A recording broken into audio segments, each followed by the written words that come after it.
નમસ્કાર, આપ જોઈ રહ્યા છો સ્પાર્ક ટુડે ન્યૂઝ. જૂનાગઢ જિલ્લા માંગરોળ વિશ્વ હિન્દુ પરિષદ, બજરંગ દળ સહિત વિવિધ હિન્દુ સંગઠનો દ્વારા મામલતદારને આવેદનપત્ર આપવામાં આવ્યું છે અને બાંગ્લાદેશમાં હિન્દુઓની રક્ષણ અને સલામતી માટે રજૂઆત કરાઈ છે.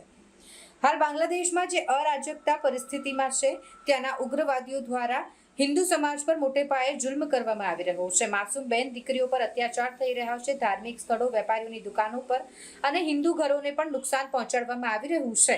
ત્યારે ભારત સરકાર દ્વારા આ બાબતે ગંભીરતા લઈને સંભવિત પગલાં ભરી બાંગ્લાદેશમાં નિર્દોષ લઘુમતી હિન્દુઓને રક્ષણ અને સલામતી મળી રહે તેવા પગલાં લેવા જોઈએ તે માટેની રજૂઆત કરતું આવેદનપત્ર આપવામાં આવ્યું છે. જય શ્રી રામ. માંગરોળ વિશ્વ હિન્દુ પરિષદ તેમજ દરેક સંગઠનો દ્વારા, હિન્દુ સંગઠનો દ્વારા આજરોજ મામલતદાર સાહેબને આવેદનપત્ર આપ્યું. આપણે પૂજ્ય મહોદય શ્રી રાષ્ટ્રપતિને સંબોધીને આપવામાં આવેલ છે આવેદનપત્ર.